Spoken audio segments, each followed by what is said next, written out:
क्या तुमसे परमात्मा नहीं पूछेगा? क्या तुमसे श्री कृष्ण जी मैदान महशर के अंदर नहीं पूछेगा? महाप्रलय होगा। श्री कृष्ण जी ने बाज़ाब्ता लफ्ज़ों के अंदर ये बात कही, अहिंसा सत्यम करो दस्त याद है, शांति रपे सुनम दया भुलेश्वर रूप दाम हीर चावला। मुहम्मदुर रसूलुल्लाह सल्लल्लाहु अलैहि वसल्लम से पहले जितने भी अंबियाए किराम थे, हमारे हिंदू भाइयों, मैं आपके सामने एक क्वेश्चन देता हूँ, एक मूल मंत्र देता हूँ। अगर आप अपने धर्म के मूल मंत्र को पेश करेंगे, अगर हर कोने पर, दुनिया के हर इलाके पर आपका धर्म एक ही मूल मंत्र को पेश करता है, सबसे पहले आपके धर्म को सत्य करने वाला, स्वीकार करने वाला ये मेराज अशरफ होगा। लेकिन ऐसा नहीं कर सकते आप, क्योंकि मुसलमान ऐसा होता है, दुनिया के किसी भी कोने के मुसलमानों को पूछो कि भाई तुम्हारे दरमियान में नमाज कितने वक्त की अदा की जाती है, चाहे वो इंडिया हो, पाकिस्तान हो, बांग्लादेश हो, यूरोप हो, बरतानिया हो, किसी भी दुनिया के कोने के मुसलमानों को पूछो तो वो यही कहेगा हमारे दरमियान में 5 वक्त की नमाज फ़र्ज है। लेकिन क्या आपके घर के अंदर ऐसा होता है? आपके धर्म के अंदर ऐसा होता है? अगर आपके घर के अंदर 10 आदमी है, 10 का देवी देवता परमात्मा अलग अलग है, बाप शिव जी को मानता है, बड़ा बेटा लक्ष्मण को मानता है, छोटा बेटा श्री रामचंद्र जी को मानता है, और घर में और कोई है तो वो श्री कृष्ण जी को अपना भगवान मानता है। अगर आपके घर के अंदर 10 आदमी है, 10 का देवी देवता परमात्मा अलग है। लेकिन इस्लाम, मुसलमान ऐसे होते हैं, अगर एक घर के अंदर 50 आदमी है, 50 का खुदा एक ही होता है। ये सबक किसने पढ़ाया?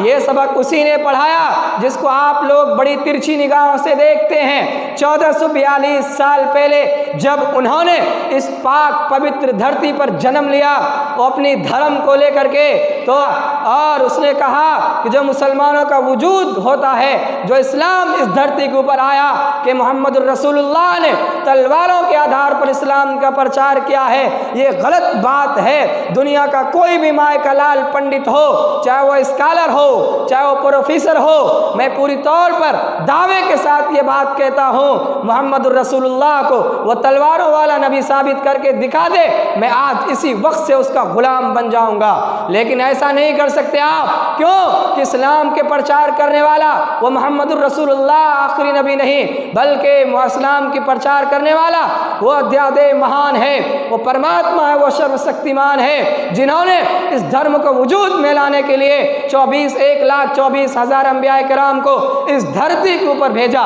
जो लोग ये कहते हैं मोहम्मद रसूलुल्लाह ने तलवारों के आधार पर इस्लाम का प्रचार किया है, मैं उनसे पूछना चाहता हूँ, मुसलमानों पूछो उनसे, क्योंकि आपको हिस्ट्री मालूम है, आपको तारीख मालूम है, आप अगरवादी नहीं हो, आप फसादी नहीं हो, आप दहशतगर्द नहीं हो, रब आपका नाम रब ने रखा है। रब ने कुरान करीम के अंदर कहा हुआ सम्माकुमुल मुस्लिमीन, तुम मुसलमान हो, ये खड़े होकर पेशाब करने वाले जिन्हें अपने रब की तमीज़ नहीं है, जो अपने मुकद्दस पेशानी को अपने रब के सामने नहीं झुकाते, ये जो कुर्सी जिसका परमात्मा है, ये नफरत फैलाकर हिंदू मुसलमानों की गंगा ज़बनी तहजीब को मिटाकर जो अपनी सियासत की रोटियां सेकना चाहते हैं, उसको आप बता दो, जिस धर्म को तुम मानते हो, जो धर्मशास्त्र तुम्हारा है, वही धर्मशास्त्र ये भी कहता है तुम मासूम मुसलमानों के नबी को मुद्दा बनाकर, उनको तलवारों वाला नबी बनाकर तुमने आज मुसलमानों के 30,000 नौजवानों को जेल के सलाखों के पीछे डाल दिया। क्या तुमसे परमात्मा नहीं पूछेगा? क्या तुमसे श्री कृष्ण जी मैदान महशर के अंदर नहीं पूछेगा? महाप्रलय होगा। श्री कृष्ण जी ने बाज़ाब्ता लफ्ज़ों के अंदर ये बात कही, अहिंसा सत्यम करो दस्त याद है, शांति रपे सुनम दया भुलेश्वर रूप दाम हीर चावला।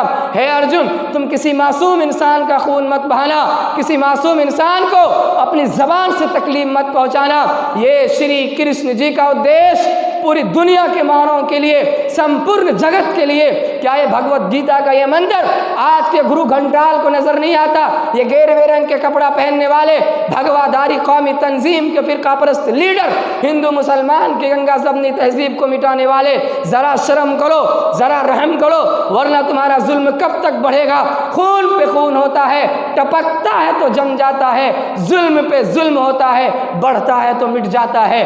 नबी को तलवारों वाला नबी कहने वाले जालिम फसादी, अगर नबी के हाथ में तलवार होती, मैं उनसे पूछना चाहता हूँ, मुसलमानों बताओ उनको ताइफ का मैदान उनको याद दिलाओ। नबी पाक अलैहिस्सलातु वस्सलाम अंतिम महर्षि जगत गुरु ताइफ के मैदान में पहुँचते हैं। ताइफ वालों को मुखातिब करके कहा था, या अय्युहन्नास क़ूलू ला इलाहा इल्लल्लाह तुफ्लिहू, ऐ दुनिया के इंसानों, जिस मनी के नापाक कतरे से रब ने तुम्हें खूबसूरत इंसान बनाया और तस्दीक दी तुम्हें कुरान करीम के अंदर, लक़द खलक़नल इंसान फ़ी अहसनि तक़वीम, तुम उस एक रब की पूजा करो, तुम उस एक रब की भक्ति करो। लेकिन अंजाम क्या होता है? उन लोगों को चाहिए था नबी पाक अलैहिस्सलातु वस्सलाम को सीने से लगाते, तवाज़ो का मामला किया जाता, इनकिसारी की जाती उनके साथ। लेकिन हिस्ट्री उठाकर देखो, एक सीरत है जो आज के डेट में मुसलमानों का सबसे बड़ा दुश्मन और जल्लाद है।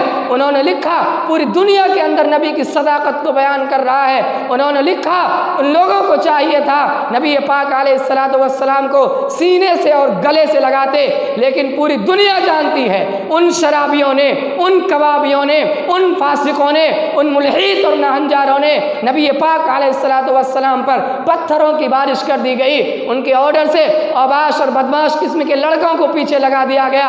अल्लाह के नबी के सर पर पत्थर लगते हैं, सर से खून का फव्वारा छूटता है, पूरा बदन खून से लहूलुहान है। नबी तड़पते हैं, किस लिए?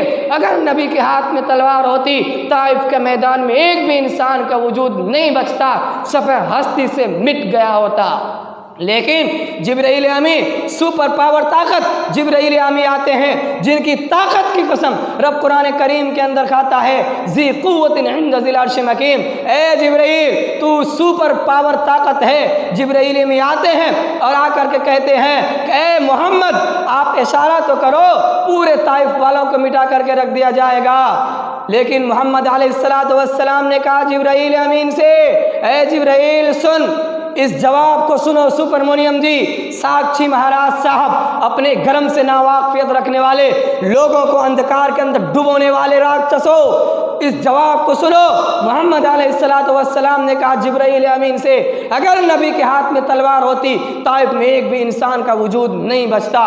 मोहम्मद अलैहिस्सलातु वस्सलाम ने कहा जिब्राइल अमीन से, जिब्राइल सुन, मैं मानता हूँ कि तू सुपर पावर ताकत है, लेकिन कुरान उठाकर देखो, जहाँ पर कुरान ने कहा अना रब्बुल आलमीन, मैं पूरे कायनात का रब हूँ, वहीं पर दूसरी जगह रब ने कुरान करीम के अंदर कहा वमा अर्सलनाका इल्ला रहमतुल लिल आलमीन, ऐ मोहम्मद सल्लल्लाहु अलैहि वसल्लम, आपको इस धरती के ऊपर रहमतुल लिल आलमीन बनाकर भेजा जा रहा है।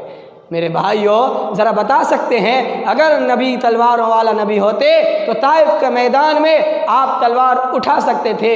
मोहम्मदुर रसूलुल्लाह तलवारों वाला नबी नहीं है।